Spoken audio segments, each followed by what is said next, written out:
おはようございます。画家のぎそです。今日はですね、こちら、わーちっちゃいサムホールという作品ですね。サムホール。手のひらに収まるということの意味合いだそうで、サムホール。こちらの作品をお見せしすみません。後でね、手のひら、ギリギリ収まらないですけど、こちらの作品をお見せしようと思います。で、かなり細かい、小さい作品ですけども、それを大きく見せていく。ね、小さいけども、スケール感を大きく見せていくにはどないしたらええかなというところも皆さんの参考になればと思って、動画にしました。ぜひぜひ楽しんで見てみてください。それでは本編、どうぞ。それでは解説をしていこうと思います。よろしくお願いいたします。こっち側に行った方がいいかな。こう行った方がいいかもしれんな。よろしくお願いいたします。人の顔を、こっちの方がいいかな。どっちがいいかな。書いて、小さいサムホールという作品ですね。だから私の手のサイズに比較して見てほしいなというふうに思うんですけども、これに対して、ものすごいチャーミングなね、お母さんですよね。もう本当に5人もいるという、本当に日本のね、あれで、そしてこれはインプリマトゥーラという作業をしていきます。どっかで見たかもしれませんが、そうなんです。ある程度何枚か同時にスタートすることが多いです。私の場合はですね。まあ、どれぐらい、僕は1枚1枚というより、2、3枚スタートを同時に大体させていくことが多いです。ね。で、ある程度のプロセスとしては、似ているところはあるので、こうインプリマトゥーラという作業に関しては、これはコバルトブルーとローアンバーを入れて、作りました。で、テレピンですね。で、これは吸収を止めるための、もうね、何をやってる。これポピーオイルですね。テレピンが4ぐらいに対してポピーオイル1ぐらいかなという感じでやってるかなと思います。3対1ぐらいかな。で、ハケで、ちっちゃいけど、こう全面に塗っていくということで、吸収を止めます。で、これを1層やって完全に乾いてから2層目を塗ってます。1層目塗って完全に乾いてから2層目を塗るという作業をしています。まあ、本当にこう、すごい小さな作品です。まあ、あんまり書かないですよね、サムホールって。まあ、労力としてもそんな変わらんし、なんかこう、どうしても顔だけとかにしかならないというか、でもね、やっぱり小さい作品とかでもそういうこう、空間感、世界観みたいなのをうまく出している絵とかってあるんですよね。だからそういうのも目指していきたいなというふうに思うんですけど、まあ、こんなん言うてしまうと、本当に、完全に完走しまして。こんなん言うてしまうと元も子もないんですが、ね、なんかこう、例えばその半身ぐらいをサムホールぐらいで書くと、まあ書けるんですけど、また書いてくれって言われるんですよ。でも6号ぐらいまで言うとそんな労力変わらんし、もっとこう6号ぐらいだと細かく書けるのにと思うんですけど、なんかよく言われるのは、例えば10号ぐらいの風景とかで、これはサムホールとか3号やったら買うのにねとか言われるんですけど、それを書いてしまったらもう全部そっちに流れてしまう。もう本当に下世話で申し訳ない。皆さんそんなことばっかり言われるんですよ。あれと同じの書いてくれとか。すっごいめんどくさいんですよ。すっごいめんどくさいんですよ。もう本当に、まあ基本的には同じの書いてって言われても断るんですけどね、性格悪いからね。ちょっと顔のところをギュギュギュギュとこう書いていっております。単色でですね。描いていっております。でも本当になんかこう、小さな作品ですけど、この筆致ですね、筆のこう。で、これなんかは、ナイロンのなんかのセットの筆やと思いますよ。なんかセット、何本セットかっていう筆の平筆ですね。本当に。で、ちょっとこう、明るいところに絵の具をプリッと乗せていきます。今までで感動した名画、トップ10ぐらいを喋りましょうか。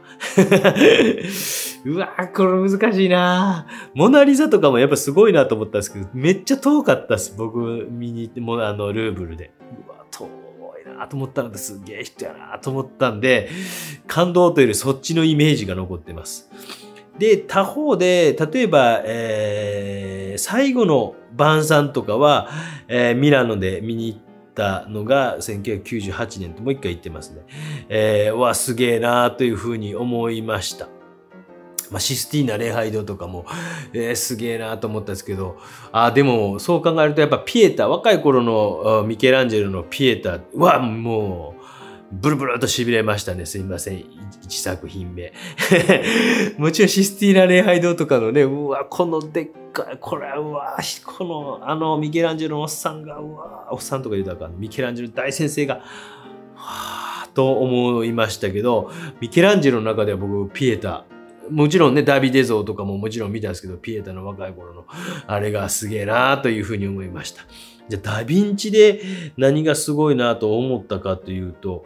そうね、やっぱ若い頃の受胎告知、あれはすごい精緻でなんか、なんですかね、こうフランドル絵画と呼ばれるようなものをもなんか入り混ざらせている写実性との、もうすごいなと思ったなと思いますけども、それかな、ダヴィンチのまあですね。っていう、ちょっとこうね、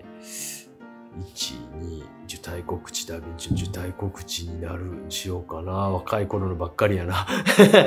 で、じゃあフェルメールの絵で、僕は天文学者の絵かな。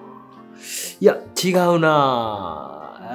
フェルメールのいや、フェルメールは全部すごいなと思いましたけど、やっぱりなんかこう世界観ですよね。ここの小さな空間の中にその空間を作っていくという世界観の凄さみたいなのを感じるので、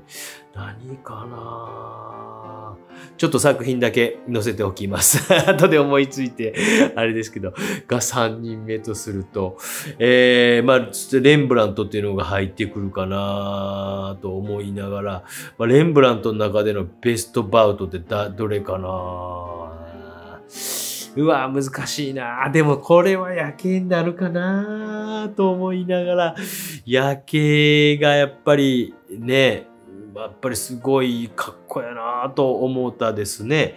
レンブラントは結構いろんな作品があります。私は好きな作品がありますけど、その中でのベストというと、それで4人ぐらいになってきたか。あとやっぱりハンス・ホルバインがかなり僕なんか、20、21ぐらいの時に感動したんですよ。で、僕のこの画風というか、になっていった結構大きなハンス・ホルバイン、ホルベインさんっていうね、画材メーカーありますけども、ハンス・ホルバインっていう人の作品のなんかこう、絵の具の本当にこう顔のシミとかまで描いてあるんですね。で、それを見たときに、これすげえなと思ったのが、ハンス・ホルバインの中でもどれかな、画像の載せれたら載せておこうかなと思いますけど、そんなんで5人になってきたな。で、まあ6人目ぐらいになってくると、現代やったら、やっぱアントニオ・ロペス・ガルシアかな。でもな、どれもいいんですよね。じゃあロペスの絵で。でもなんかこう彫刻作品が結構、これすごいなーって、題名がわからないのでですね、勝手に画像を載せてったりとかしております。アントニオ・ロペスさんすみません。画集からの引用か、あれからの引用ということで、URL も載せておかんといかんですけども、これ引用ということでですね。アントニオ・ロペス・ガルシア。僕は本当に学生時代、なんか救われたような感覚でしたもんね。浪人時代からそういうこう、まあでも絵描いてるんですよ、皆さん。でもなんか絵を描くのはかっこ悪いみたいな空気感だったんですよ。どういうことって感じでしょ。でもなんかこう、僕らの時はなんかニコラ・ドスタールとかっていうのがめっちゃ人気ありましたね。でも、その中でもなんか具象絵画として、YS とかかっこええなと思っててもなんかあんまり言い出せるような雰囲気なかったですよ。でもやっぱかっこええなと思ってました。で、高校生の時からなんかレンブラントとか好きだったんですけど、それでもこう現代でもやっているロペスとか、なんか YS ってどちらかというとなんかアメリカの美術の中でもなんか一人だけ飛び抜けて全然異端な感じがあるような感じがして、なんかカテゴライズ全然されていないような感じがしたんですね。で、他にもという感じでアントニオ・ロペスという人を見つけたときは、それはR ビバンという池袋にあった洋書屋さんで見つけたんですけども、それは感動しました。まあなんか、どれがっていうのも難しいですけど、ロペスの中で結構デッサンが好きやったりしましたね。アントニオ・ロペスという、これで6人ぐらいになりましたか、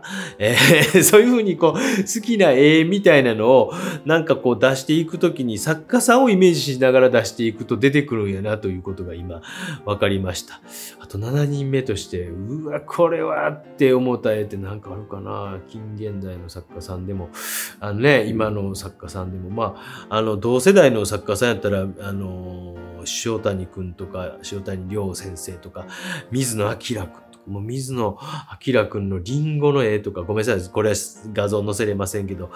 アートフェアかなんかで見たとき、これすげえな。あと赤城山やったっけな、群馬のね、ごめんなさい、間違えてたら。僕1枚持ってるんですよ。1枚買うた自腹でね。それやったら載せていいかな。もう絶対叶わんなというふうに思ったっていう感じはありますけど。まあ、そうなると磯江剛先生になりますかね。磯江剛先生が入ってくるかなというふうに思ったり、ナランホが入ってくるかなと思ったり、なんかいっぱい入ってきましたけど、10人で収まらなくなってきたんで、ぶっこさんの作家にちょっと絞っていこうかな。6人今で。ぶっこの作家さんで行くと、うわ、これすげえなぁと圧倒されたやつ。なんか、でもそういうのを見て、なんかこう、小さいのとか大きいのも含めて、こう、完全に乾燥させまして、またこういう絵の具の構造を使って描いていくみたいなタイプの絵が多いかなというふうに思いますけども、まあ先ほど出たアントニオ・ロペスなんかっていうのはそういうことはあんま考えてないかなっていうふうに思います。ただなんかその瞬間瞬間の絵の具色を置いていく感じっていうのがすごくこう、写実っていうこう構造とかプロセスとか先読みじゃなくその今一瞬一瞬をこう留めていくので本当にこう写実の王道っていう感じはするかなというふうに思います。ぶっこの作家さん誰か思いつく範囲でこうパッと出てこない、すぐ出てこないなと思いながら、でもやっぱりこう、大友克洋先生とか漫画ですけども、ちょっとこれ、今半透明ね、顔のところこういう風にスカンブルとか言って、まあ自分のどうしても好きなものってあって、ね、それでいいと思いますし、僕はどっちかというとそういうのが好きなので、こういうのが好きということで、諏訪敦先生の昔、三越で個展したのを初め見たときはびっくりしましたね。すげえと思って。すっごい、もう大昔です。1998年とかちゃうかな。2000年になってないから、もう25年ぐらい前かもしれない。すみません、名前出して。帯先生と島村先生の春風堂の展覧会とかはすげえと。どうなんですかね、若い作家さんとかで。石田哲也さんの個展とか昔っていうすげえと思いました。なんかそんなのをベラベラと喋っていくと面白いもんやなと、思ったりとかします。なんかそういうのでなんか絵画の凄さみたいな自分ではなくてね、絵画の凄さとか力みたいなものをこう認識したりとか未来とかを認知させてもらったということはあるのかなというふうに思います。それでスカンブル的な感じでしてそこからまた、描写、目とかを描写していっております。で、そういうことをなんか考えると6人で止まってしまった。ゴッホ。誰がこれはと思った人、出てこい誰かやっぱ春草とかのね、はやっぱ好きですね。ね、日本画とかでも誰か横山大観展とかを国立近代美術館に最近だからそういう大きい展覧会見に行けないのがすごい残念ですね。この間リヒターとかやってたんで羨ましいななんて思ったりとかしながらですね。で、少しこういうところ書いてきました。まあなんか本当にもう、離れ小島になんか、行って、一人なんか、田舎の中でこんなベラベラ喋ってるおじさんになってしまいましたけど、皆様からね、最新のなんかこんなんのすごかったっすよ、面白かったっすよ、みたいなのとかね、あれば、どんなのでもいいと思いますので、教えてもらえたらと思いますけどもね、おじさんもそういうのもね、偶然その東京とか行ってたらね、見ることできますので、で、目とかをもう一層描いていってます。まあこれ2層目とか3層目とかという仕事ですけども、ハイライトとかを描いていってます。6人。今、春草というとこかな。竹内瀬穂はじ。でも、僕が基本的に好きなのは山口薫先生とか好きなんですね。あんな感じ。有本敏夫先生とかかわいいねが出てきたね。急に出てきましたね。ぶっこの日本人とかっていう頭になった瞬間にまた出てきましたね。なんか、ね、カモイレイのなんかでっかい作品とか、かっこええなと思ったりとか、ね、本当に最後の方の自画像とかのでっかい作品とか、すみません、日動画廊さんかなんかから画像をお借りしてね、笠間日動美術館とかあるかもしれませんけども、すげえなと思ったりとかしますもんね。有本敏夫先生はなんか僕、小学校の三省堂かなんかやったかな、教科書の表紙やったんですよね。中学校か。中1からなんか変なんやなと思って、ずっと思ってたら、なんかうちの袋が、まあちょっと映画好きで、これは有本敏夫さんという人やでっていう感じで、あれ1990年ぐらいですけど、あれ、安い賞取ったの80何年ですよね。すぐ教科書の表紙に選ばれたのかな。そう思うとすごい時代やなと思いますよね。だから池田学さんのね、ペン画もすごいですよね。ぶっこじゃないね。ごめんなさい。急に出てきました。で、完全に完走後、ここの層ぐらいまでで終わりにしました。ちょっと雑談的な感じで、作家さんの名前ひょいひょい言いながらですね。なんか一枚の絵の強さみたいな、もちろんその作家さん自体の人生であるとかっていうところも含めすごいなというふうに思うんですけども、絵の凄さみたいなのを自分自身が見てきたので、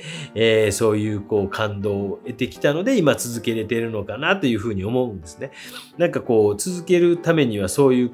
モチベーションみたいなものとか、そういう実体験としての感動みたいなのがないとなかなか難しくないですか。なんかね、なんか野球選手になりたいって言うてて、本物の観戦してないでテレビだけで見ててもなかなかね、やっぱ実際見に行ったりとかすると、球場広とかさ、球速とかって思うじゃないですか。そういうのと同じで、絵とかにしても、本物とかね、そういうのとか、今デジタルでいろんなことできるからですね、あれですけど、でもなんか本物の強さみたいなのの実体験みたいなのをすることによって、その自分のモチベーションみたいなのがすごくぐーっと上がることっていうのはあるんじゃないかなというふうに思ったりとかします。こういう小さい作品もね、思ってるより小さいんけとかね、こっから細かくどない書こうかなとか思ってます。これは最後まで、完成までお見せできていないので、ぜひぜひ、これサインが入った状態みたいなのを見る機会があったらですね、皆さん遊びに展覧会などお近くであった際とかですね、見に来てもらえたらなというふうに思います。ね、なんかこれはとか思ってね、なんか苦虫を噛みつぶしてくそとか、若い頃よく悔しがりながら電車乗って帰ってました。うわー、かなわと思って帰ってました。そういうのありますか皆さん。今あるんですかどうなんですかわかりません。好きなことやってご飯食べていきたいと思ったら、そういう体験とかが原動力になってこやんといかんようなね、感じしますもんね。大谷翔平君が若い頃からね、すごかったかっていうと、やっぱ甲子園行けなかった最後の高校3年生の時とかね、あったりとかですね。で、目とか書いてってます。ね、書いてってます。眼球というのを意識しながら、ハンス・ホルバインとか見たときに、うわ、これどうやってんのかなとか、思ったわけでございます。なんかいろんな絵の話もしながら、小さい作品とかを書くときには、なんかそういうことを思いながら書いてます。ちっこい作品とかにこうなれんかなとか、あれぐらいまでいけんかなとか、思ったりとかしてますね。ということで、唇とかも書いていきました。皆さんにとって、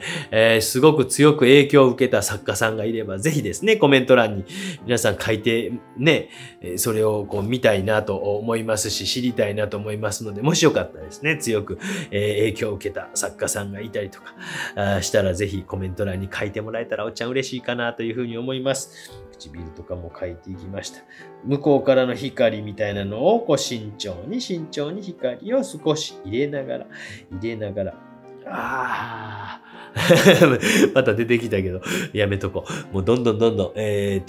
ね、出てくるなと。これもとね、そういうふうに作家さんとかをイメージすると出てくるもんやなというふうに思います。髪の毛とかも。こういうね、なんか明るい色とかの髪の毛とかもなかなかいいなと思います。描いててすごい楽しかったです。こういう髪の毛とか。細い線をシューッと入れて、グレーズとかして、また細い線を入れて、暗い隙間を入れてとかしながら、密度感を上げていきました。6人か7人か8人ぐらいでとどまってしまいましたけど、た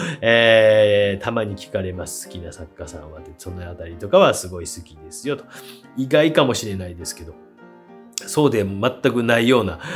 タイプの絵とかかっこいいなとか思うことありますよ。はい。全然、これのこのあれはとかインスタレーションとか見てもこれおもろいなとかね、思ったりとかするような作家さんももちろんおりますので、皆さんその辺のなんか間口みたいなのを広く持ってですね、いろんなものの影響とかをいい感じで影響を受けられてみてはどうでしょうか。ということですみません。今日も完全なる雑談でございました。髪の毛をヒュルルルル、ヒュルルルルと。細かい書き方とかいうよりは、こういったものの影響を自分が受けてきて、今があるんですよというお話でございました。本日もご視聴ありがとうございました。最後までよかったらご覧いただければと思います。では。